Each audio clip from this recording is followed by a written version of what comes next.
jublaren yow mi gandumi koy juble gonni aguyaji nilli aguyaji nilli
D'abord, bienvenue. Bienvenue à l'ambassade, bienvenue à nos invités, la télévision Fulbe internationale, c'est ça? Et bienvenue également à l'association Fête de Foot, qui est une composante vraiment de l'ambassade, parce que tellement on travaille en étroite collaboration.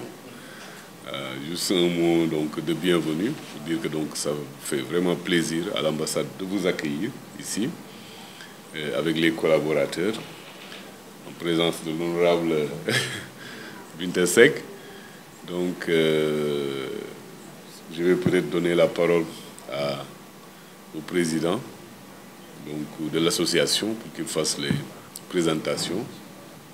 Il m'avait déjà entretenu de la visite, qui est une visite culturelle, ce que j'avais salué comme il le faut, parce que je dis que notre travail a plusieurs composantes.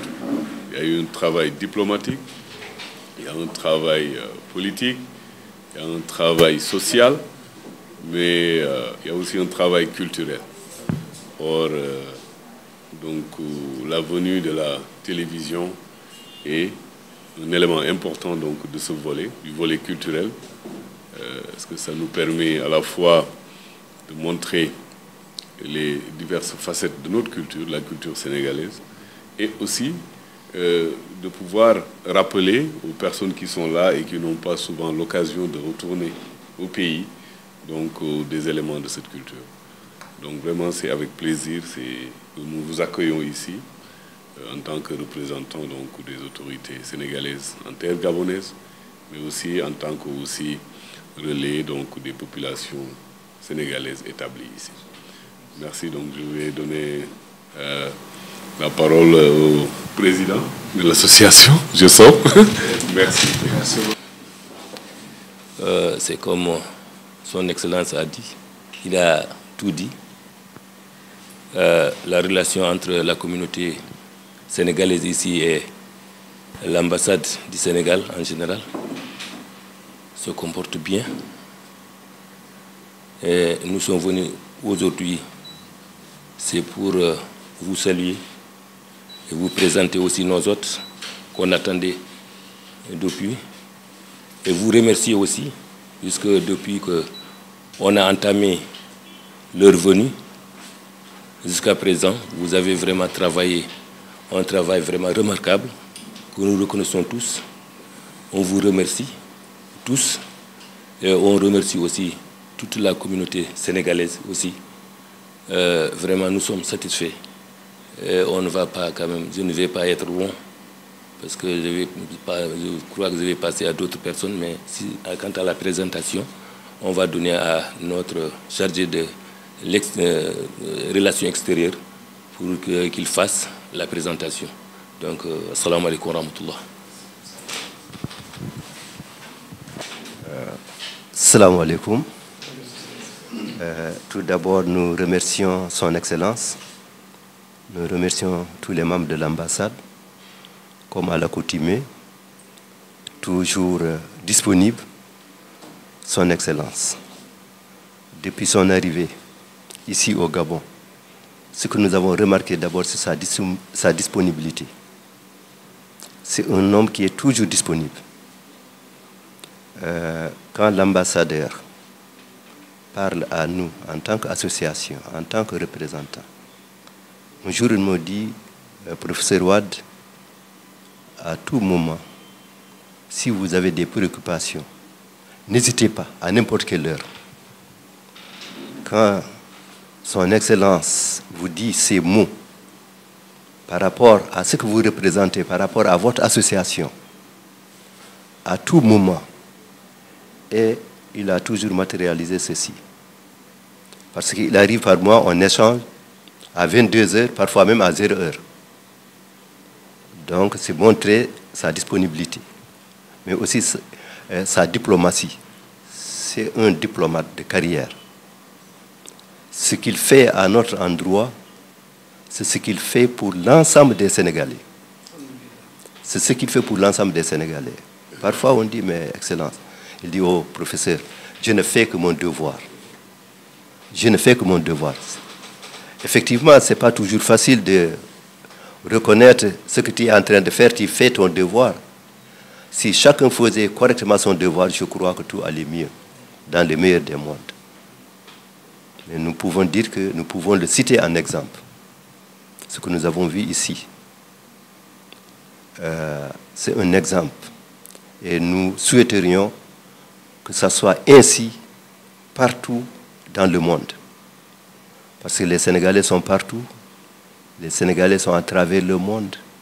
Mais si l'on, un diplomate comme M. Thiaw, son Excellence, je crois que beaucoup de choses marcheraient mieux. Et surtout quand on est à l'étranger, on a souvent des difficultés des difficultés d'ordre administratif. Mais qu'est-ce qu'il dit? Il dit à chaque fois à ses collaborateurs, je suis témoin, nous sommes témoins.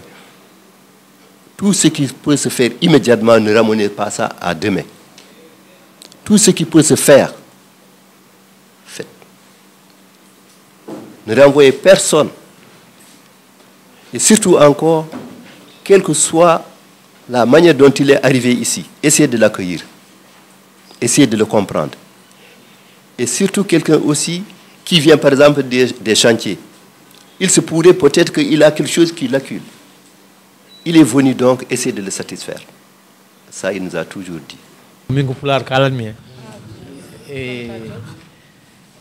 caggal yettude Allah e julde ɓurɗo windere min ala fof kalami ɗo to wona témoignage tan seeɗa faade excellence par ce que kala nde jiya tew e leydi tawan won ko maayi to jii minen min tiiɗi mi Allah min golli mi Allah min pewni to min ɓaggi ɗo ni tiiɗi eyyi kanko Thiaw gilal aldimo ɗo ko ɓeydare tan eyyi ko ñande fof Allah kawuji ne mbaɗa kono hay ka goto meeɗa yetta tribunal tuule jurji je fe kawuji ne nguudi kono hay ka goto ɓenata tribunal toyre to makko ɗo tan ko ɗum woni tribunal ɗon haɗata tuule probléme Sénégal naɓe noon ɗum noon kanko yettante Allah ko jogui ko yo Allah hokkumo ko ɓuri ko Allah hokkimo ko par ce que ko dañi ko omo rende bandi ko en eyyi hande hay goto hande ɗo e wuuro he o niveau julɗo e kefere foof hande yi hoore muɗum e ambassade Sénégal te nden hefreɓe meeɗa ɗo yiide koyemumen kono gila Allah addimo ha hande oɗo ñalawma mbimami julɓeɓe e hefreɓe foof ko hakkude woni goto fof gueɗal mum to yonti omo waɗa ɗum ha timma o nulla sukaɓe makko yo jaa o waɗa enveloppe uji baɗɗi kalis ha heewa yo jaa kawroya e cérémonie o mataw sakkiti tan ko mawludu meɗen ɓuuri sikki ɓennuɗo ndu onon fof on jii no waɗiri organisation o yoyi sukolon kon jaa sur le terrain beltinoya julɓeɓe min mbaali koye jumaji ha nangue fuɗi ɗum noon kanko o yettante tan ko yo Allah hokkumo sago makko yidde makko yo Allah hokkumo deyre yo Allah hokkumo kadi kawral e leydi ngal ko yiiɗe e leydi ndi Sénégal heeɓe Gabon ko yo Allah hokkumo ɗum min ko ɗum tan woni ko kalanmi on jarama. Te salue, je te félicite aussi. Je salue vos collaborateurs. Si vous me permettez, je vais parler en pulaar. Ok, non ko adi fof en jetti Allah en juule en nabi makko sallallahu alayhi wa sallam en jetti fedde Fouta en jetti fedde Fouta en beltanima fedde Fouta ɓe mbi so tawi tan holko maayi manda no sa yi tew tan holko maayi no deɗe mbaari wi ni fedde Fouta ko jambereɓe fedde Fouta ko jokkoɓe endam fedde Fouta ko yiɗɓe koye muɗumen fedde Fouta ko tedduɓe taw ko hanki gila hande arani kala moɓe townoɗo toowi kala moɓe nangunoɗo nafi Farba Salli noon wi ala de to heddi e aduna he kono ko yi Gabon ko ala to yi ɗum ɓeɗo jiyaɓe Allah ɓeɗo hellifaɓe accuɓe haajuji muɗumen hammuji muɗumen enen rewe hoɓɓe men immiɓe Fouta waɗɓe fayida immi leydi men Sénégal ari tawi en ɗo en mbaɗi ko wona ko mbaɗɗen ko jikku men mbaɗɗen kala koɗo mo dañnoɗen ɗo ko ɗo ndewɗon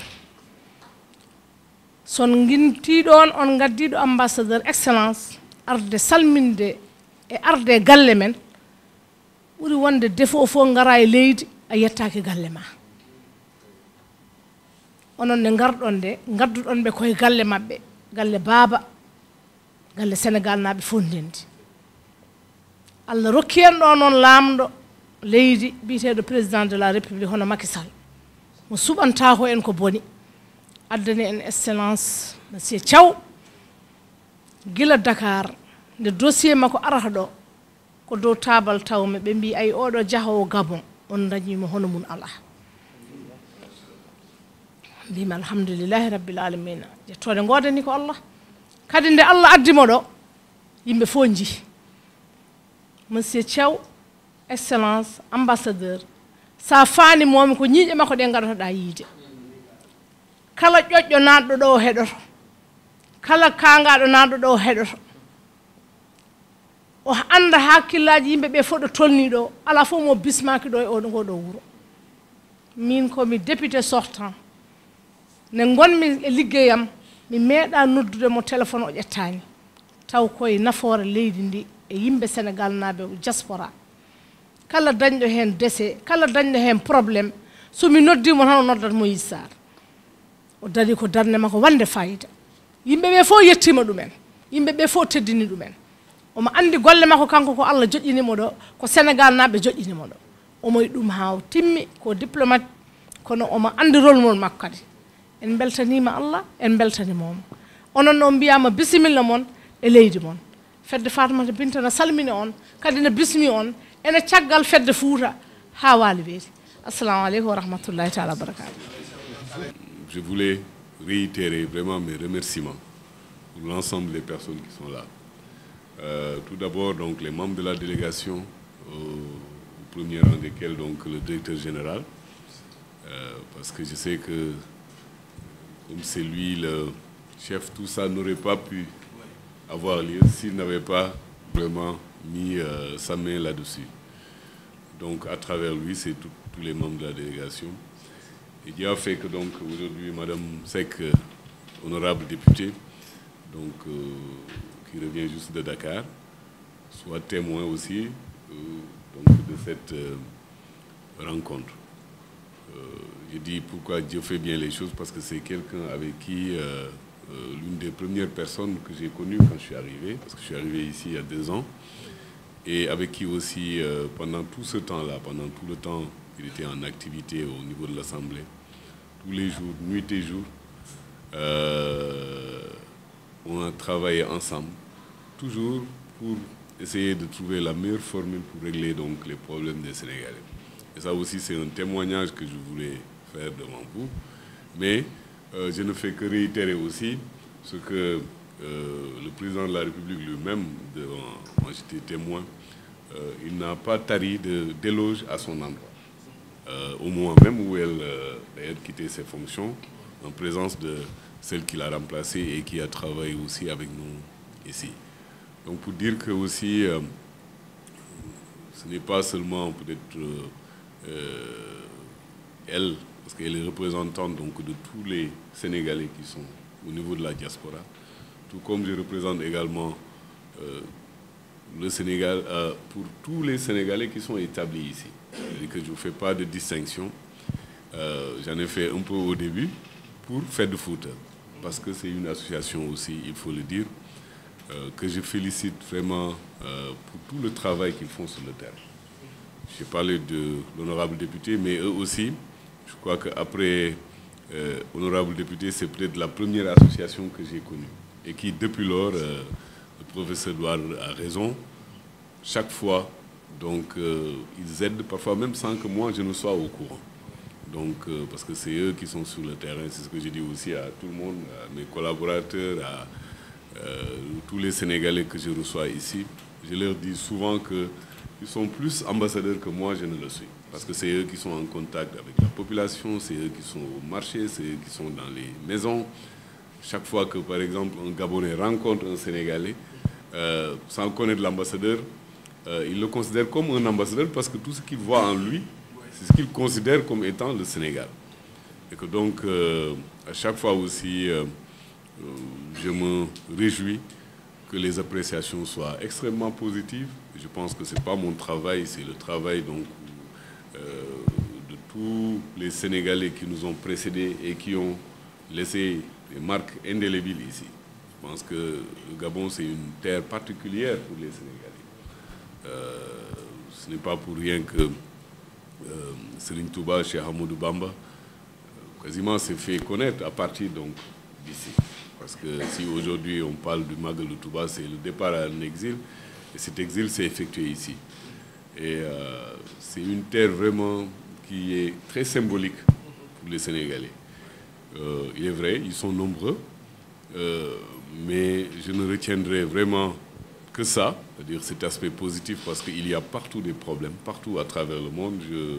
Avant d'être ici, j'étais à Washington comme ministre conseiller, mais je dis que partout il y a des problèmes.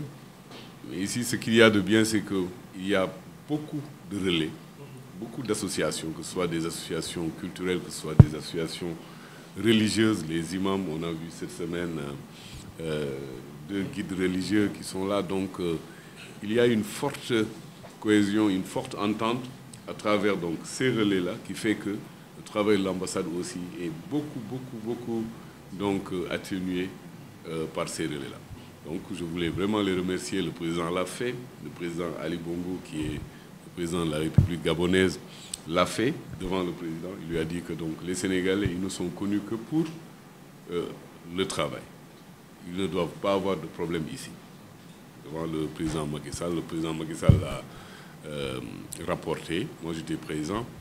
Mais pour dire que, pour que nul n'en ignore. Parce qu'aujourd'hui, je pense que les Sénégalais et les Gabonais, c'est presque une même famille. Comme tout à l'heure, hier, je disais, parce qu'en signant les documents administratifs, à chaque fois, je vois donc, combien les gens sont voilà, ensemble. Mixité, tu vois, des gens qui sont mariés avec des Sénégalais. Aujourd'hui, on est environ presque 50 000 ici.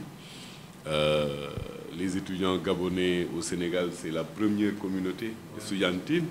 Ils sont 15 000, seulement les étudiants. Beaucoup de leurs parents ont acheté des maisons, se sont établis. Ce qui fait que donc, bon, ça, on ne pourra pas le changer. C'est quelque chose qui va aller en s'agrandissant. Alors, donc, vraiment, tout cela fait que votre visite m'emplit de bonheur parce que, comme je le disais au début, c'est... Ibrahima l'a très bien dit, Québec. Donc, la presse, c'est un moyen, le 4e pouvoir, mais qui coiffe tous les pouvoirs. Je veux dire, qui peut être le premier pouvoir. Parce qu'aujourd'hui, s'il n'y avait pas la presse, je veux dire, les gouvernants, le premier pouvoir, l'exécutif, ne pourraient pas s'exprimer. En tout cas, ce qu'ils diraient ne pourrait pas être connu de tous. Ce qui fait que donc vous êtes au début et aussi à la fin, comme la culture, reste le souligner le président Senghor. Et le travail que vous faites, c'est vrai que c'est un travail important, très sensible. Et on a besoin d'avoir aussi des organes de presse responsables. Moi, je dis que la presse est très importante, mais cette presse qui rapporte les faits tels qu'ils sont. Donc, pas une presse qui, voilà, va au-delà. Parce que, comme je le dis, surtout pour nous qui sommes à l'étranger, tout est sensible. Et parce que il suffit, par exemple, je me souviens quand j'étais en Tunisie, il y a eu le début de la révolution, à l'époque j'étais conseiller là-bas, mais tout le monde appelait, tout le monde, parce qu'on voit des images qui passent sur telle ou telle chaîne. Et même moi, ma famille, j'étais seul à l'époque, mes enfants et mon épouse étaient au Sénégal, mais tout le monde s'inquiétait, alors que moi, j'avais rien, je veux dire, j'étais vraiment à l'aise, et puis sans problème, au contraire, on était là-bas pour aider peut-être les autres.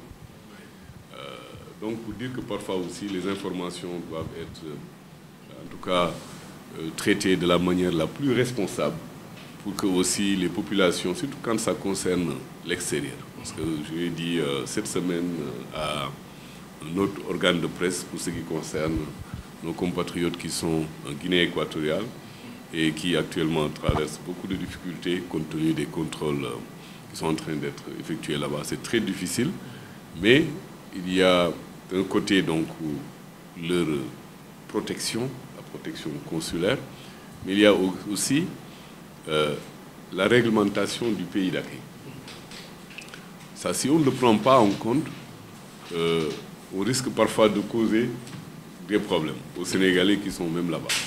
Parce que parfois, on peut trouver des solutions, disons, alternatives, qui sont diplomatiques, mais ça ne peut pas se faire, je veux dire, en haut, ça peut se faire, ce n'est pas des exigences. On ne peut pas dire à un État, non, non, non, tu vas accueillir et mes ressortissants qui sont irréguliers. Ça, aucun État ne peut l'imposer à eux. Donc il faudra discuter, voir comment faire de sorte que la régularisation se fasse, comment faire en sorte que ceux qui ne peuvent pas être régularisés, parce qu'il y en a qui ne peuvent pas être régularisés, il y en a même qui n'ont même pas de papier, qui n'ont pas, je veux dire, de papier qui les rattache au Sénégal même. Quand tu n'as pas de passeport, quand tu dis je suis sénégalais parce que je parle Wolof ou bien je parle Alpulaar, vous voyez que ce n'est pas des éléments de preuve qui peuvent prévaloir pour un État. Donc, c'est pour simplement montrer tout le travail que les équipes sur le terrain ils font et que souvent aussi que les gens ne savent pas, pour des raisons d'abord stratégiques et puis pour des raisons aussi tout à fait diplomatiques, parce que vous respectez aussi la souveraineté des États. On est là pour justement faire en sorte que, malgré cette souveraineté, que nos populations puissent se trouver, vivre de façon harmonieuse dans les pays d'accueil. Parfois c'est difficile, parfois on y arrive, parfois un peu plus. Mais pour ce qui concerne le Gabon, je pense que vraiment, malgré les problèmes qui sont liés à la crise économique et à la crise Covid, il reste que nos populations sont quand même assez bien respectées, assez bien aussi traitées. Il y a de petits problèmes, mais à chaque fois aussi de façon tout à fait lucide et très, on essaie de les régler avec les moyens légaux. Vraiment, je vous remercie encore. Remercier Fête Fouta qui a eu aussi l'initiative d'organiser donc cette semaine culturelle. Ils avaient tout fait avant. Moi, vraiment, nous n'avons été que on va dire, de petits relais. Parce que toutes les correspondances pour ce qui concerne les autorités, que ce soit hier, je pense, j'avais demandé à mon secrétariat de vous transmettre la lettre d'autorisation du ministre de la Communication. Mais toutes les lettres, donc, c'est eux qui avaient initié cela. Nous n'avons fait que vraiment transmettre. Ils avaient envoyé beaucoup de correspondances. On a tenu 1 ou 2 réunions avant, donc pour voir comment organiser tout cela. Et heureusement, tout s'est très bien passé. Donc toutes les autorisations ont été données pour montrer aussi la qualité de la relation qu'il y a avec les autorités gabonaises et qui comprennent. Parce que parfois, il y a d'autres qui vous diraient est-ce que bon, qu'est-ce quoi, une télévision qui vient filmer quoi, etc. Mais là, hier, quand j'ai vu la réponse du ministre de la Communication, j'ai été très content parce qu'aussitôt, ils ont dit, voilà, on marque notre accord pour vraiment le reportage, parce que je crois qu'on avait dit reportage dans le... Vous avez la lettre? Oh, il ne vous a pas remis ça, parce que je l'avais reçu. Donc, pour vraiment saluer ça aussi, cet esprit de coopération, et qui montre aussi que vous êtes connus, respectés ici. Que donc, ce n'est pas peut-être l'ambassadeur, c'est vous aussi, à travers vos actions de tous les jours, que vous êtes jugés et que vous êtes aussi appréciés. Vraiment, je vous remercie et je souhaite que cette semaine aussi soit couronnée de succès et que vraiment que les populations, mes esclaves là du Fouta puissent vraiment apprécier la qualité du travail que vous faites et aussi donc la présence des ressortissants sénégalais qui sont basés ici au Gabon. Donc, lui aussi, j'ai oublié, c'est lui qui est, M. Diouf, le conseiller donc, chargé à la fois de beaucoup de choses, des questions politiques, économiques, même culturelles. Parce que bon, c'est vrai qu'on traite beaucoup de consulaires, c'est ce qui retient la majeure partie donc, du personnel. Mais il y a aussi donc, cette dimension-là dont je parlais, dimension coopération économique, politique, et lui donc conseiller à ce niveau. Je voudrais proposer, parce que pourquoi on a tenu la réunion ici, c'est que mon bureau n'était pas assez large pour pouvoir accueillir tout le monde, mais on pourra peut-être faire une petite visite donc, des bureaux. Je crois qu'il n'y en a pas beaucoup, parce que c'est le consulaire, comme j'ai dit, qui retient le plus. Bandiraɓe musidɓe tedduɓe Allah jarama on jarama mbiɗe sikki on faami eɗen ɗo e son excellence Mame Oumar Thiaw mo ganduɗa kanko woni ambassade leydi Sénégal, ambassadeur leydi Sénégal mo Gabon, oɗo saha o woni koye hollude men bureau ji ɗi salamu aleykum eyyi o woni koye hollude men bureau ji ɗi salamu aleykum très bien état civil Bonjour madame. alhamdulillah donc on paami alors Ka ça va bien bien merci Ka donc bien merci. Je voulais vous montrer un peu le travail que vous faites. Voilà, donc ils reçoivent ici les compatriotes.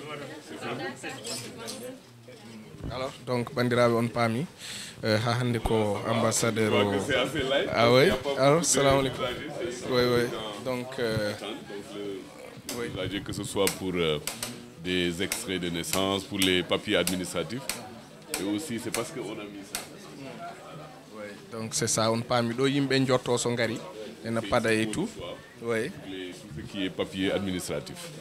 Voilà. Et aussi pour les dépôts de demande de visa. Parce qu'on en a beaucoup. Tous les jours, on a presque pour 50 au minimum chaque jour. Pour des Gabonais qui veulent aller au Sénégal. Ça montre, c'est ce que je disais tantôt, vraiment l'excellence des relations et aussi l'appréciation forte que les Gabonais ont du Sénégal. on paami o wi ɗo subaka fof oɗon daña hakke 50 woni 50 gabonais yiɗɓe yaade sénégal pour dañde visa ɗo rokkirte ɗum hollitta ko leyɗele ɗiɗi ɗe koko natodiri hankkadi machallah jokkoni. Maintenant, à l'intérieur, il y a 2 bureaux. On a la chance ici d'avoir un bureau où on peut faire le passeport. Donc, ce qui fait que ça se fait il va vous dire, normalement en 3 minutes 5 tous les jours. Donc, c'est beaucoup plus rapide ici que donc o holliti eɗen jogui ɗo chance waɗaneɗo ɗo bureau pour wadde passeport 5 minutes 2 minutes hen sa daña passeport ma jaaha ɗum kadi ko initiative. La carte d'identité maintenant, c'est un bureau d'enrôlement. C'est-à-dire qu'on ne tire pas la carte d'identité ici, mais on peut s'enrôler. Et après, ils envoient au niveau du ministère de l'Intérieur. Et après, quand les cartes d'identité sont prêtes, ils nous les renvoient. Il y a la porte, elle est ouverte? Ouais, pour le passeport. machallah on nani hay carte ɗi aɗa wawi arde ɗo mbadda enrôlé après pewnoneɗa ɗum donc ɗum foof hollitta ko ambassade o ene waɗi organisation mawɗo mo ganduɗa nan ɗon donc ha hande kanko ambassadeur o men holla men bureau ji goɗɗi salamu aleykum Monsieur John. monsieur John C'est aussi de vos... Voilà, c'est le patron des... Ça va bien, merci. Ça va, C'est lui qui est le chef du bureau du passeport. Donc là, Ardi il est bureau passeport. va vous expliquer. Donc il est enrôlé. Un Sénégalais. Donc vous voulez filmer le processus, comment ça se passe ou bien Ou bien Général. Oui, ok, ici. Un Sénégalais, oui. Vous allez au Sénégal? Non, il veut son passeport ici. Il veut son passeport ici. Donc tout le matériel nécessaire est là pour pouvoir délivrer le passeport sur place. Oui. Ok. Parfois, vous enrôlez combien de passeports par jour? Bon, ça dépend de la demande. Comme hier, j'ai enrôlé 20 personnes. Actuellement, c'est la 20e personne, oui. Bon, ça dépend, ça varie quoi. Ça varie. Très bien. Ça varie, oui. No mbaɗɗa oɗo ani wadde passeport mum mbiyeɗa ɗaha ba to jeeyɗa Madina Gounass Medina Gounass aɗa andi radio fulɓe radio fulɓe wallahi mbiɗa nanaɓe han amo machallah ala on celli am seydi ba mawɗum merci beaucoup kanko jeeya ko Medina Gounass o arno ko fewnude passeport ambassadeur donc ah oui Vraiment, comme il l'a dit, donc chaque jour on a au moins une vingtaine, trentaine. Et ce qu'il y a de bien, c'est que, comme je disais, c'est beaucoup plus rapide. Parce que bon, c'est vrai que là-bas, je crois, à Dakar, on prend des rendez-vous.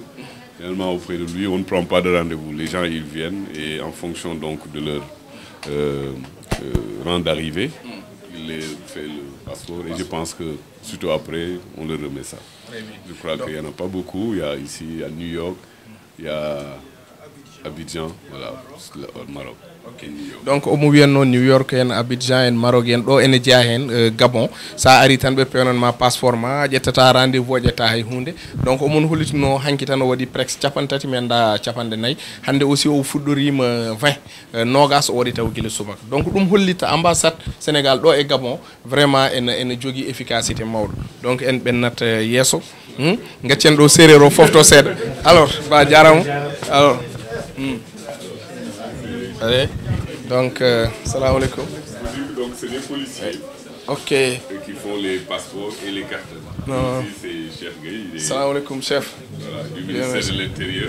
Ok. Lui, il s'occupe des cartes d'identité. Donc, c'est un policier. Mais celui que vous avez vu aussi, c'est des policiers, c'est des fonctionnaires du ministère de l'Intérieur. Parce que c'est eux qui font. Donc lui, il est chargé donc de l'enrôlement pour ce qui concerne les cartes d'identité, cartes nationales d'identité. Bon, là, comme j'ai dit, c'est un peu comme les passeports, les gens y viennent, mais la confection se fait à Dakar, donc au ministère de l'Intérieur. Alors, c'est aussi pour rapprocher, je veux dire, les services donc, des compatriotes qui sont à l'étranger. Pour ceux qui ne peuvent pas aller au Sénégal, voilà, ils viennent, ils enrôlent. Ça, c'est des... Voilà. Donc, on a... Hein, ce qu'on a reçu, voilà, cette semaine, on a reçu, je crois que c'était 100 et quelques. Voilà. Et donc, tous les gens qui peuvent déposer, au bout de... Généralement, ça fait un mois, enfin, quand ça voilà, part au Sénégal, après, on lui ramène ça. Et donc, bon, on informe les titulaires, mais comme vous le voyez, il y a beaucoup qui ont leur passeport, qui ont leur carte d'identité ici, et qui ne sont pas venus les récupérer. Bon, ça, c'est dû au fait que il y a beaucoup qui n'ont pas d'abord le temps. Ils attendent souvent, c'est lors des élections que les gens font les vérifications. Il y a aussi beaucoup de mouvements, aussi beaucoup qui sont partis ou bien qui bougent parce que les Sénégalais aussi ne sont pas souvent, surtout pour ceux qui sont en Afrique centrale, stables dans un pays. Donc ils bougent. Mais il est aussi chargé donc, de l'établissement des cartes consulaires. Parce qu'ici, la particularité, c'est que pour avoir le titre de séjour, il faut montrer la carte consulaire. Pour montrer que donc, vous êtes reconnu par l'ambassade comme étant ressortissant du pays. Et donc, c'est lui aussi qui vérifie, parce qu'il y a beaucoup de gens aussi qui veulent profiter de ça, parfois d'autres nationalités, pour dire que donc, nous sommes Sénégalais. Et c'est pour ça que donc... avec le travail, donc, parce que c'est avec les extraits, ils sont beaucoup plus familiers, les gens du ministère de l'Intérieur, pour pouvoir voilà, vérifier si la personne, il est effectivement les papiers qu'il donne, parce qu'il y a aussi des faux, malheureusement. Donc on essaie vraiment de limiter cela au mieux. Chez Gueye, voilà, donc du coup, expliquer. Merci beaucoup. Merci donc. Vous avez besoin de informations, parce qu'il est beaucoup plus bon. Oui. Et vraiment, nous sommes aussi sous ses ordres. Chaque fois, il nous dit aussi d'abord de ne pas maintenir les Sénégalais. Tout Sénégalais qui vient déposer sa carte consulaire, à la minute qui suit, il signe et on lui donne ça. De même qu'aussi la quarantaine, aussi ce que nous faisons. De toute façon, on travaille en parfaite harmonie. Et vraiment, depuis qu'il est là aussi, on sent nettement ça. Il faut oser le dire, qu'il y a une amélioration au niveau de l'établissement aussi des cartes consulaires et de quarantaine en ce qui me concerne. Bon, on n'ose même pas garder les documents des Sénégalais ici, parce que lui, il met la pression. Voilà. Voilà, faites, vous me donnez le signe. Et c'est comme ça que ça se passe depuis vraiment. Là, on n'a rien à dire pour ça. Merci. On a même demandé, sollicité au président de la République qu'on ait un centre de confection de cartes d'identité. Parce qu'il y a beaucoup de compatriotes qui quittent les provinces. C'est beaucoup de temps pour venir. Et ils attendent, soit ils n'ont pas la possibilité d'avoir une permission pour venir ici. Ils rencontrent ces difficultés. S'il y avait un centre de confection, ils vont enrôler en province, ils viennent à partir, ils produisent et on envoie au chef de communauté. Et je pense qu'avec le temps, ça ira. Tout le monde s'y met. Mais comme nous l'avons dit,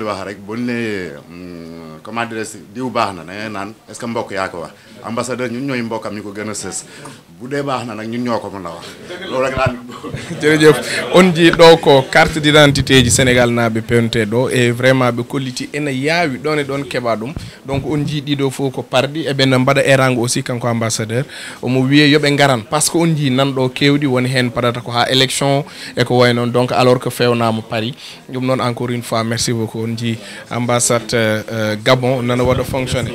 Mais j'espère que Namo Lenke non, madame est là. Ah, madame est là, ouais, heureusement. Alors, K, ça va bien? Bien, merci K. Alors, madame, ça va bien? De tout recevoir, surtout pour les extraits, parce que comme je disais, il y a beaucoup de naissances qui sont transcrites. Parce que nous, ce qu'on fait, c'est que il y a l'acte de naissance dressé par la... Voilà. voilà, c'est ici qu'il est fait. Les laissez-passer, les mariages, donc tous les papiers, à majorité les papiers d'état civil, on les dépose ici. J'espère que vous n'avez pas beaucoup de difficultés. Oh, bon, pas du tout, on essaye de faire avec. C'est notre quotidien, mais ça va. On sait gérer les humeurs, ça va. C'est bon. Expérimenté en plus. Merci beaucoup, madame. Merci, c'est gentil. Allez, merci. Merci beaucoup. Donc on paami ɗo fewnete état civil so tawi neɗɗo dañi ɓiɗɗo e ko way noon donc hen sahaaji mariage uji ɗi e ko way noon ka ene wayno andene ko ɗo gonɗa calmina radio téléful min belti e grangal moɗon e wadde kadi visité ambassade sénégal hewani ko min dañi ɗum e o ko carte consulaire état civil acte de mariage ko mawɗum vraiment bureau ça fonctionne très bien. ɗo ko bureau comptable Samba vous allez bien? Alhamdulillah, bien merci. Voilà. C'est lui qui a les nerfs. Oui, alors Quand tu as voilà. J'espère que 300 millions mu ngi fi hein? Parce que xam naa ne moom laa war a yóbbaale quoi. Xam nga ñoom comme ils sont. Alors donc voilà, il est là depuis 1 an. Et c'est quelqu'un aussi d'extrêmement compétent. Oui, il y a beaucoup de choses parce que nous aussi nous avons une administration avec beaucoup de papiers. Fait que donc à chaque fois je lui dis mais votre bureau là, mais bon il faut tout signer mais comme ça, comme c'est des questions de finances aussi, il faut que tout soit bien géré et il le gère bien quoi. Voilà, donc. Merci beaucoup. J'espère que vous aussi vous n'avez pas de problème par exemple concernant le Non, ça va. Voilà, je suis venu récemment, mais vraiment son excellence a facilité mon intégration et vraiment on collabore pour le bien du service, pour l'avancement de l'ambassade. Voilà.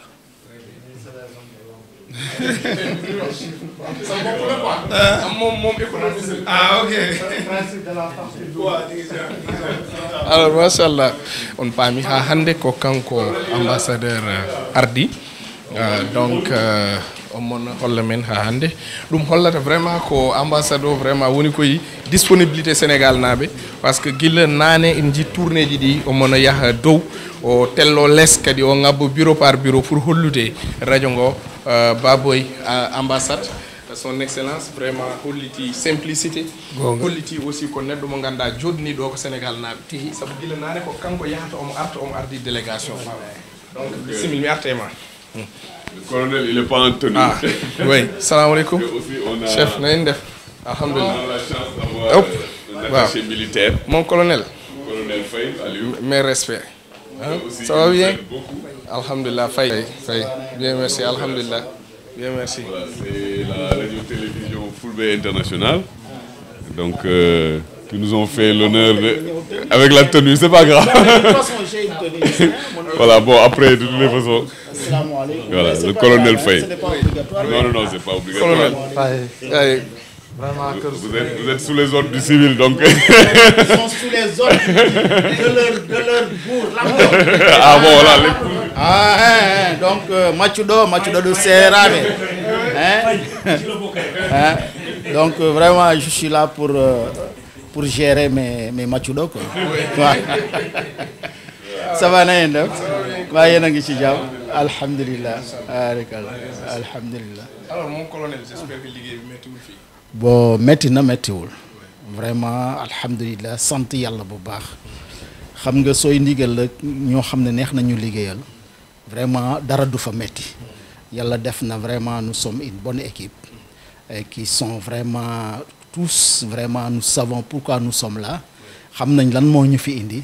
Xam nañ vraiment te ñun ñëpp am nañu comment on appelle cohésion suñu biir dañoo ànd vraiment yàlla def aussi ñu am chef boo xam ne vraiment neex na topp donc loolu rek day yombal liggéey bi lu mu métti luñ ci mën a goobee dinañ ko mën a attan parce que suñu chef attan nañu donc xam nga su fekkee ne am na mbagg yoo xam weeru mu dëgër yow looy def rek day yomb ci yow loolu daal loolu laa gis quoi. Légui, nous, normalement, je suis là avec l'adjudant Sow, là-bas. Sow, tu peux venir ici. Sow vient derrière. Donc nous sommes là dans le cadre de la coopération militaire, donc, mais quand même attachés à la chancellerie. Nous avons la chance, nous cohabitons avec la chancellerie, donc nous leur servons aussi de conseillers de sécurité. Donc nous leur aidons avec les rapports avec les forces de défense et de sécurité. Donc vraiment pour faciliter les contacts, essayer de comment on appelle, de régler les démêlés avec nos compatriotes. Donc loolu daal moo suñu liggéey fii en gros. Vraiment et dans l'ensemble, vraiment ça se passe très bien. Dernière question, mbaar fii am na stabilité. De manière générale. Stabilité, c'est trop dire. Dëkk bu am stabilité pratiquement il y en a plus. Il y en a plus, qu'on se dise la vérité. Parce que c'est difficile maintenant de contrôler les citoyens. Donc chacun est libre doo xam nit ñi fan la ñuy waxee ak fan la ñuy duggee. Donc loolu moo tax dëkk bi xaw a metti suñ compatriote nag li problème bi mooy problème mu ñëpp fii. Vraiment am nañ des petits problèmes avec les rapports avec les forces de défense et de sécurité. Donc loolu mooy suñu jafe-jafe bi gën a tar fii suñu bi gën a tar aussi mooy vraiment que suñu compatriotes yi am papier fii. C'est-à-dire que am papier mooy lan am carte de séjour vraiment mën a circuler librement vaquer à leurs besoins vraiment dafa am ay entraves loolu daal mooy suñu jafe-jafe chaque jour ci loolu la ñuy xëy waaw chaque jour ci loolu la ñuy xëy loolu daal mooy jafe-jafe yi nga xam ne dañ koy dund fii à part ça suñu compatriotes yi alhamdulilah rabbil alamin on a vraiment une bonne entente avec toutes les associations. La preuve, Fede Fouta est là. Donc loolu vraiment association yëpp ñun dañuy jéem a dem ci ñoom dañuy ñëw ci ñun vraiment am nañ coordination dañuy wéer ci ñun ñoom ñu wéer ci ñun. Donc parce que balaa muy egsi ci ñun ñoom itam dinañ fekk lu bëree bëri de telle sorte que vraiment li ñëw fii vraiment day ñun aussi dañ ciy góorgóorlu parce que xam nañ ne vraiment ñi nekkoon ci suuf muy imam yi muy daayira yi muy association yi vraiment loolu mooy facilité mu suñu tâche di tax ñu xam ne dañuy woo ñëpp ci compatriotes yi nga xam nekk nañ fii ñu jéem a wéeru ci benn association parce que loolu daf ñuy yombal liggéey bi loolu day tax aussi ñuy gën a lu am lu xew ñu mën ko yëg mën leen a canaliser aussi mën leen a jàppale donc loolu day yombal liggéey bi voilà. O woni Jara.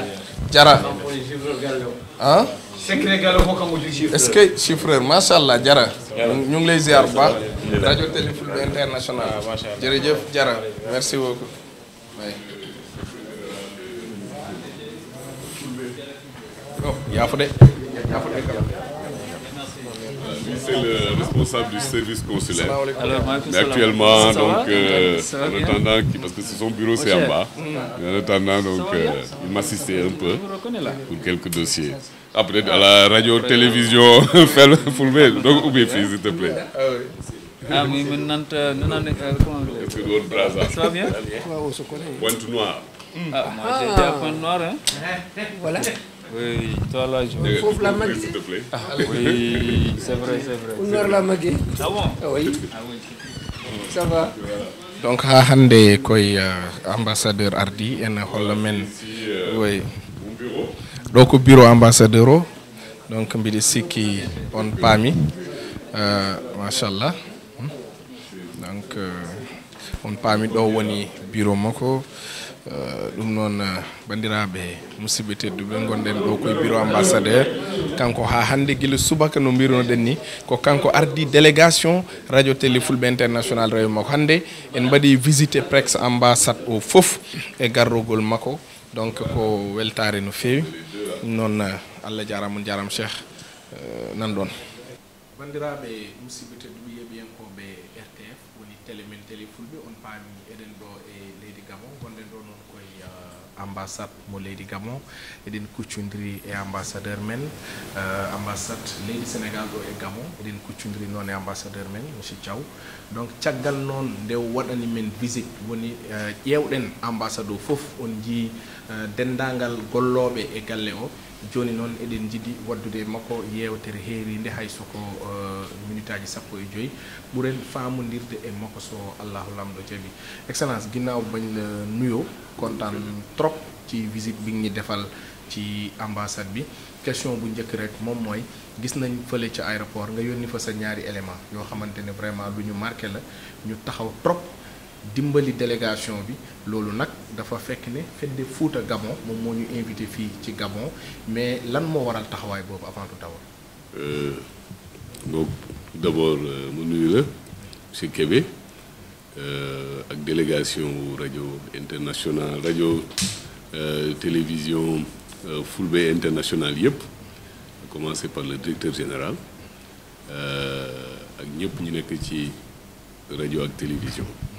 di am mbégte di leen accueillir fii ambassade du Sénégal, parce que ambassade du Sénégal comme moom mooy première porte pour Sénégalais yëpp yu nekk fii Gabon. Donc bu ñu amee gan n'importe quel gan fi ñëw dañ ciy am mbégte. Yàlla def nag mu nekk gan yoo xam ni waa Fête de Fouta qui peut-être mun naa wax ni sax association bu gën a dynamique fii bu Sénégalais yi au niveau du Gabon, ñoom ñoo leen invité parce que ñoom ñoo ñu informé depuis presque maintenant 1 mois que ni donc ñu doon waaj visite bi. Mu nekk aussi loo xam ni lu leen soxal ñoom ndaxte vraiment nit ñu ko présenté wax ñu aussi lépp li nga xam ni moom lañ ci nar, donc loolu dafa engagé ambassade bi yëpp. Donc boobu ba léegi aussi am na ay activités yu bëri yoo xam ni ñoom def nañ ko si ici yëpp mu nekk ay lettres yoo xam ni dañu bëggoon ay autorités yu nekk fii ñu yëg ni yéen a ngi ñëw wane ni donc tamit rajo télévision bu am maanaa ngeen, parce que du pour Gabon rek, mais c'est beaucoup plus pour diaspora bi yëpp, ndaxte alpulaar yi ñi ngi fépp, mais par delà alpulaar yi sénégalais yi ñi ngi fépp. Donc moo tax aussi waa ambassade bi xam ne suñu part xëy na bariwu ci torop, ndaxte loolu moom je crois que lu néew la ñëw am ay gan teeru leen, donc loolu lañ def. Et c'est ce qu'on fait aussi pour délégation yi nga xam ne am nañu ko yëpp. Donc vraiment ñu ngi leen di dalal di leen wax voilà, vraiment vous êtes les bienvenus fii en terre gabonaise. Merci. Alors Sénégal xam naa ne sénégalais yi bëri nañ fi trop ci Gabon, association yi tamit bëri nañ fi trop. Alors mais Fête de Fouta aussi da di association boo xamante ne wax dëgg yàlla am nañ respect, def nañ beaucoup de réalisation fële ci Sénégal, organiser nañ fi ay journées culturelles yu bëri, ñu def lu bëri sa gis-gis ci association bi. Loolu aussi vraiment mu nekk mooy comme li may wax ni mooy lu may rafetlu trop. Et puis di ko saluer di leen féliciter. waa Fête de Fouta, parce que bu may doog a ñëw man ça fait amagul 2 ans que je suis là, ça fait 1 an et demi. bi may doog a yegg si ci association yi ma njëkk a rencontre. Et depuis boobu yàlla dafa def presque chaque semaine dina wax ak seen responsable yi. Fête de Fouta pour ci lii wala pour ci lee, parfois seen ay problème, parfois problème yoo xam ne man maa leen di solliciter. À chaque fois aussi dañuy taxaw bu ma xoolee aussi muy archive yi ma gis réalisation yi nga xam ni def nañ ko fi.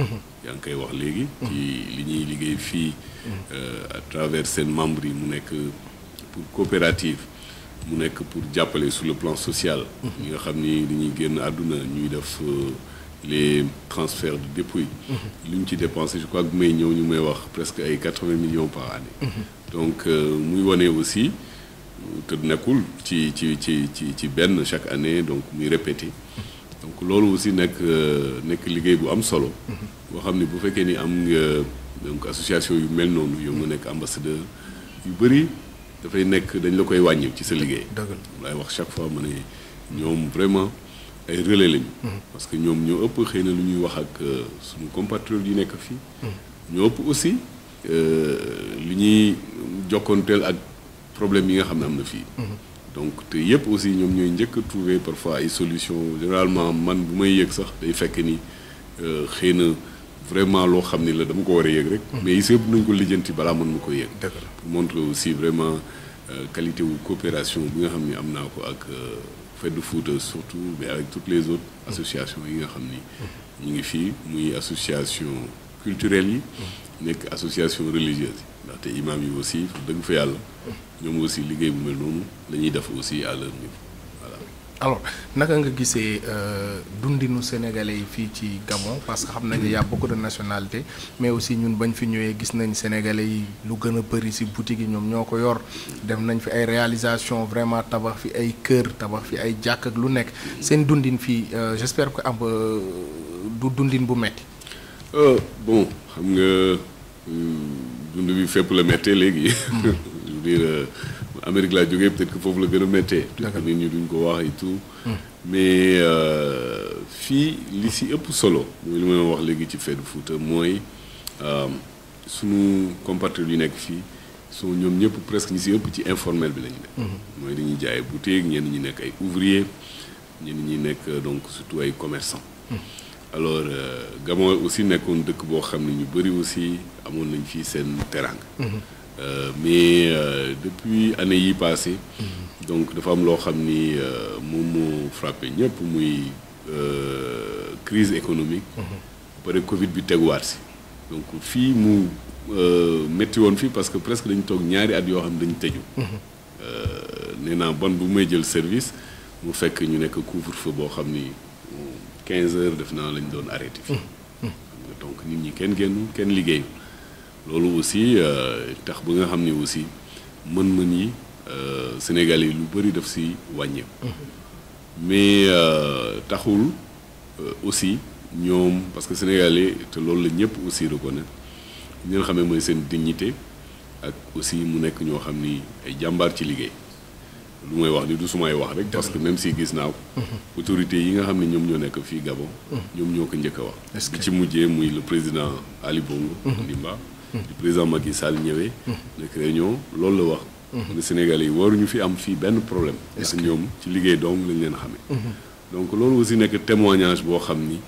bu ñuy rafetlu ñun en tant que ambassade parce que am na ci ñeneen ñoo xam ni boo leen di dégg parfois ci ay nga leen di dégg ak ay yu kenn xamul donc boo amee vraiment ay ressortissants yu mel noonu da nga koy sant yàlla di ci sant aussi association yu may wax ni parce que xam naa ne li si ëpp aussi seen liggéeyal mu nekk imam yi mu nekk chef religieux mu nekk association yi nga xam ne culturelle parce que parfois nit ki solidarité bi am foofu rek jàppalante bi vraiment parfois dafay jéggi sax dayoo parce que di nga gis nit ki dina am façon problème nañ ko lijjanti ci suuf lijjanti ko association bi même Feddu Fuuta bi ma lay wax ni am na ci yu bëri yoo xam ni xam naa ko ñu ngi koy lijjanti te vraiment mu nekk ci vraiment dans la dignité kenn du ko yëg loolu aussi mooy gën a tax aussi nit ñi supporter peut-être xëy na difficulté yi nga xam ni moom la ñuy daj fii ndaxte fépp la am comme je dis mais ñi ngi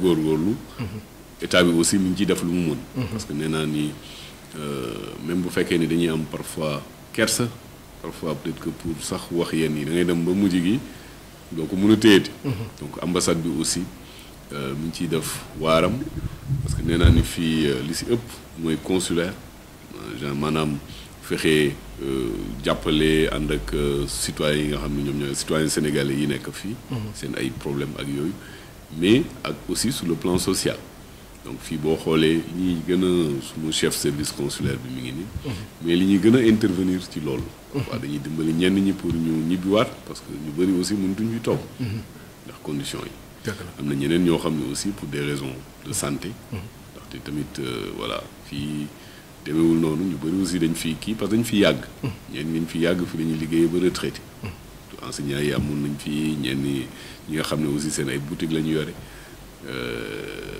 boo demee ba màgget rek déjà feebar donc là aussi on intervient beaucoup mais sant yàlla donc parfois du lépp la ñu mun mais li nga xam ne ñu ngi def vraiment daal li nga xam ne moom mooy suñu kattan avec les moyens yi nga xam ne am nañ ko et surtout li may gën a donc vraiment kii ak eddu association yi nekk fii bon xaw ma nag loolu moom Sénégal yi nga koy laaj quoi parce que bon ñun ambassade bi mi ngi fii mais li ma si mënu wax daal mooy man bon fonctionnaire la donc ñu affecté fii te suma mission principale mooy comme ni ma ko waxee léegi fexe ba nga xam ni lu ñu mun loo xam ni tamit mu tegu ci yoon te ñu mun ko jàppale Sénégal yi ñu def ko. loolu c'est une mission.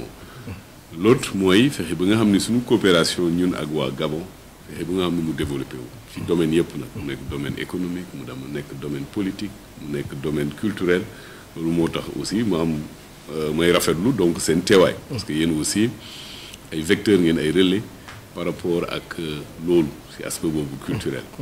ndaxte ñi nekk fii parfois dinañu namm am ay yenn li nga xam ne moo bokk seen culture pour wax Sénégal yi. mais aussi baax na aussi ñoom ñu wone par rapport ak ñi nga xam ne ñoom la ñu nekkandool fii muy gabonais yeeg yeneen nationalité yi lan mooy yenn facette suñu culture. donc de ce côté là vraiment dañ koy rafetlu donc ñaari mission yooyu tamit ñun comme ni ma waxee léegi dañu am ay moyens c'est-à-dire c'est des moyens administratifs parce que administration bu nekk dafa am nooy fonctionner donc les services sont là. ñëpp aussi bu ñu ñëwee dañoo ni dañu fexee daal ba nga xam que les Sénégalais soient prioritaires. c'est-à-dire que fii Sénégalais bu fi ñëw léegi nii ñu ngi koy wax ak waa aussi bien waa les policiers qui sont là ñi defar passeport ak ñi defar carte consulaire. parce que dama ne kuy ñëw fii rek soxla moo la fi indi. faudrait pas que donc da ngay bàyyi comme ni may waxee sa boutique wala nga bàyyi sa benn commerce ñëw fii. donc amul benn papier boo xam ni léegi fii. je parle sous le terme du chef du service consulaire. instruction moo joxee mooy que ni ku fi déposer 9h ou plus tard que booy 13h dina fekk sa papier nga jot. est-ce que dans la journée. maintenant aussi ci leneen yi comme ni may wax ni parce que souvent aussi nit ñi dinañu bëgg parfois gis seen ay autorités mais gis rek nii du pour dara sax. mu taxoon ma ne woon bu ma ñëwee ma ne bon les mercredis su fekkee vraiment aw ma ay. réunion wala donc tous les mercredis. jarul sax audience. ok ku mu neex mun nga ñëw fii ni dama soxla ambassadeur lii pour lii. très bien boobu ba léegi aussi avec association yi. ça se passe bien. loolu aussi moo koy rafetlu vraiment parce que nee naa ni boobu ba léegi aussi ñi may recevoir fii ñëpp. dëgg fa yàlla presque du pour dara lu dul parfois waxtaan dañuy ñëw fii waxtaan. excellence ndax mun nañ jël photo jeex na. très bien donc loolu aussi vraiment. pour revenir ci lu ma doon wax léegi mooy que ni tamit Sénégal yi vraiment ñoom bu ñuy amee ñu ñuy gërëm ñoom la ñu war a njëkk a gërëm. ndaxte quel que puisse être problème yi ñuy confronté wul qu'est-ce que puisse être seen ay difficultés doo ko gis fenn. voilà te duñ la ko woon ci leen. vraiment loolu aussi ma koy rafetlu bu baax a baax. dëgg la di ko sant yàlla aussi. excellence ñu ngi lay gërëm rajo Télé Fulbe International mu ngi am kontaante bu baax. ci waxtaan ak yow boo amoon message booy tàggatoo lan lay doon. waaw message bi mooy d'abord remercier leen yéen aussi. vraiment ci déplacement bi ngeen def parce que mënoon ngeen def déplacement bi yam ci waa Fête du Foot. wala ngeen def déplacement bi xam naa ni am ngeen seen programme boo xam ni programme culturel dem toppatoo ko. mais da ngeen di ñëw rek donc démb ngeen ni ma démb lañ ma ñëw ñu ne ma waa rajo télévision Fulbe International dañoo ni woon. ñoom balaa ñoo commencé quoi que ce soit dañuy ñëw rencontrer leen. parce que rencontrer waa ambassade bi bu koy rafetlu trop loolu mooy aussi wane yëg-yëg bi nga xam ni am ngeen ko. parce que ñun aussi ay ndaw lañu rek on représente ay autorités la ñuy représenté muy état du Sénégal dans toutes ses composantes. commencé ba président ba ci ñëpp. donc muy wane aussi boole ñu boole. ci liggéey bi nga xam ni daf ngeen ko. dëgg la sànq maa ngi koy wax ma ne c'est toujours bien aussi parce que. ñuy wax 4e pouvoir mais peut-être le premier pouvoir la presse. la presse nit ki léegi ci monde bu ñu nekk nii nga xam ni c'est la globalisation. lu xew fii à l'instant mun nga ko dégg Amérique wala nga dégg ko Europe wala. donc ñun aussi ngeen jël seen temps. ñëw fii ni da ngeen di visiter ambassade bi visiter ni ñuy liggéey xool nan nañuy toppatoowee Sénégal yi loolu aussi dafay nekk lu. rafet loo xam ne aussi ñu dañ koy rafetlu. pour que aussi nit ñi xam. parce que du parfois ay problème rek la ñuy wone. parfois aussi nañu wone nit ñi aussi satisfaction bu ñuy am ci service public parce que nous sommes un service public. donc vraiment ñu ngi leen di remercier bu baax a baax aussi waa Fête du Foot di souhaiter aussi que li nga xam ne moom moo leen fi indi yàlla daf ko ni ngeen ko buggee. yàlla dafa leen ci plein succès. yàlla delloo leen aussi Sénégal si jàmm. que rajo télévision bi aussi. gën a am expansion. mu dépassé xëy na sax seen ay li ngeen xalaat. vraiment daal ñu ngi leen di ñaanal le meilleur. di ko ñaanal aussi suma collaborateurs yi parce que aussi benn nit moom mënul def dara. donc li ñuy wax ni xëy na dañuy joxe les grandes lignes rek mais travail au quotidien ñoom la. donc vraiment ñoom aussi ma leen di remercier da ngeen sànq colonel bi lu mu wax. ñoom ñëpp aussi vraiment à mon entière disposition comme on dit. kenn koo xam ni muy guddi muy bëccëg nga soxla ko muy yeex. donc vraiment ñoom aussi ñu jar a sant la ñu jar a gërëm. di gërëm aussi association yi nekk fii yëpp. parce que ñoom ñëpp aussi bu mu ñëwee ma ne mënumaa dem parce que boobu Covid bi la ñoom ñëpp ñëw nañu ñu gisante et depuis boobu aussi collaboration bi nekk une collaboration bu franche. vraiment ci liggéey bu may liggéey ni ñoom ñoo ma si jàppale. lu ma soxla dama naan ni rek moo woo diw wala moo woo kenn ñu ñëw lépp vraiment dëgg fa yàlla loolu moom vraiment maa ngi koy rafetlu. pour man chance la daal nga am ñooñu ñu ñëw aussi nekk à ton disposition. ci tegu nag mooy fin bi mooy vraiment remercier waat santaat Sénégalais yi nekk fii yëpp. di leen aussi encourager seen comportement nga xam ni moom la ñu am te ñëpp nawee leen ko. muy vraiment nekk ñoo xam ni ñu fonk seen liggéey fonk seen diine pour la plupart. donc yàlla continuer donc di def loolu si ñoom parce que suñu sag la ñun Sénégal yëpp. et loolu aussi moom mooy tax seen nekkaay fii aussi nit ñi respecté ko. autorités yi ñi nekkal fii respecté ko parce que c'est des Sénégalais yi ci ñi nga xam ni vraiment ñi am ñooy gën a respecter les lois et les règlements de ce pays ñoom ci lañu bokk. vraiment di leen sant leen gërëm. aussi merci beaucoup. a jarama ambassadeur ɗum noon bandiraɓe yeeɓiyankoɓe RTF wonno ko Mame Oumar Thiaw son excellence mo ganduɗa ko kanko joɗaniɗo leydi Sénégal Allah jarama on jarama so lingu noon yari karaw yo yettir lawƴoɓe kore ɗum ɗo foof son jii ɗum saabi ɗum ko fedde Fouta Gabon saabu ko kamɓe gaddi ɗo radio télé fulɓe international ko jiiton ko kamɓe liggi foof radio ngo ari fawi hen ɗum noon Allah jarama on jarama.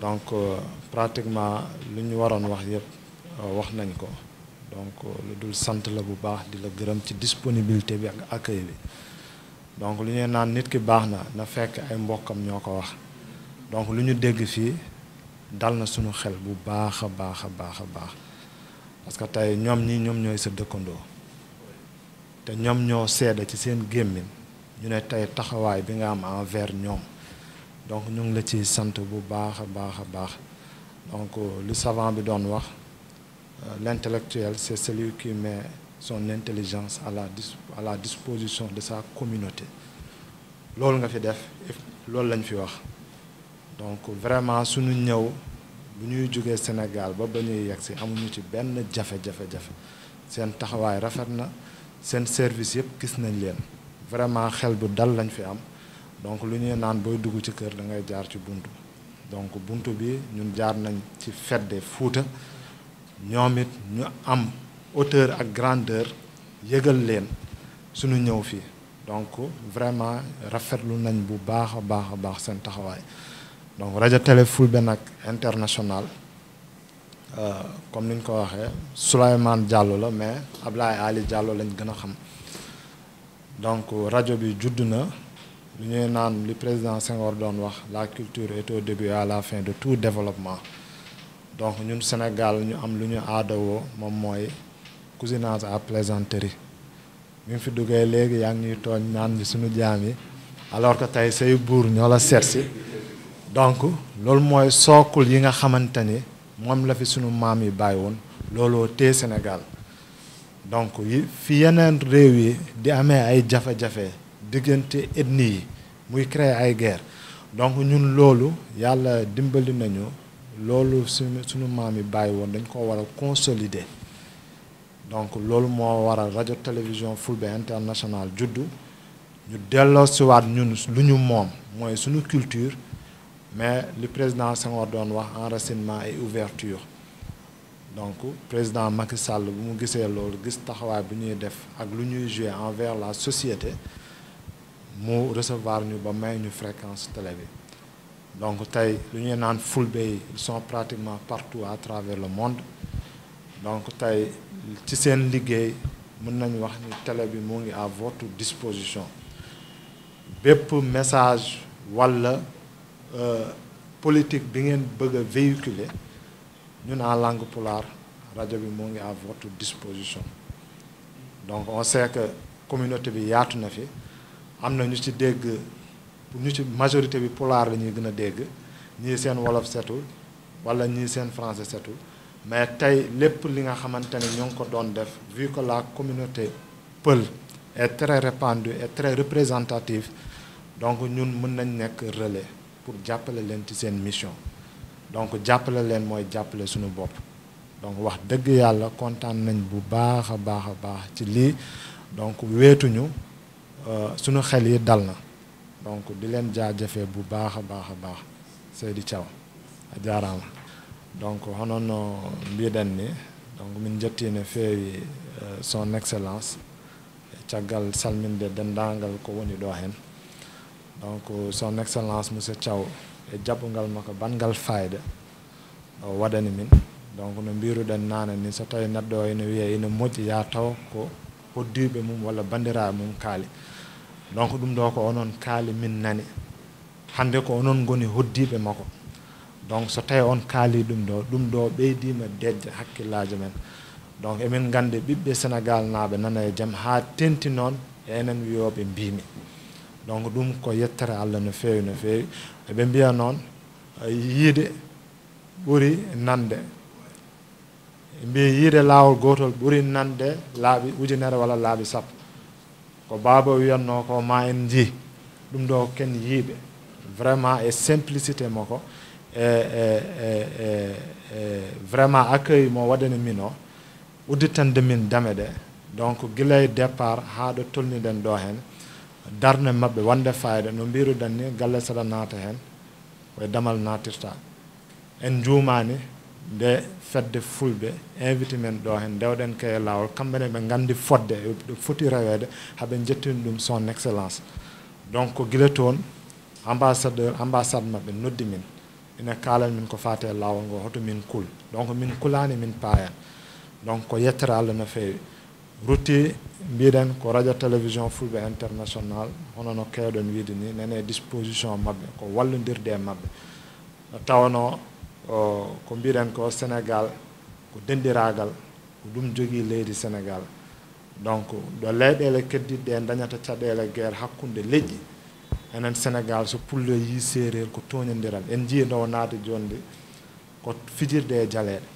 donc ɗum ɗon ko joguiɗen ko ɗum ɗon ma reene donc ɗum waɗi ina jeeya e mission ngaji radio télévision fulɓe international rende ɗum ɗon ko tanira men goppanno en donc radio ngo jibinama ko pulagu waɗana kono ko wiyete ko une pierre dow coup ina wiya une pierre plusieurs coups en nawri hen gueɗe kewɗe fina tawa men ma yaltu hen no hannirta ni ko jeeɗen ko kono ittata kadi dendiragal gongal hakkude men e hoddiɓe men ɓe ɗum ne ma reene ɗum ina jeeya e mission mo radio télévision fulɓe international donc mbiɗen télé o nane disposition mabɓe kala koɓe mbaɗanno e ɗemde goɗɗe tawa famaka eɗen mbawi wonde relais jottinen ɗum bandiraɓe no hannirta ni ɗum ɗon foof koye ballodiral donc vraiment ko belamma no fewi e yettude mon no fewi no hannirta ni min beltanima musidɗo men o séréer o kadi mi toñamo vraiment o jarama no fewi teddugal ngal waɗi fayida no fewi ɗo ko yettere Allah jarama no fewi merci beaucoup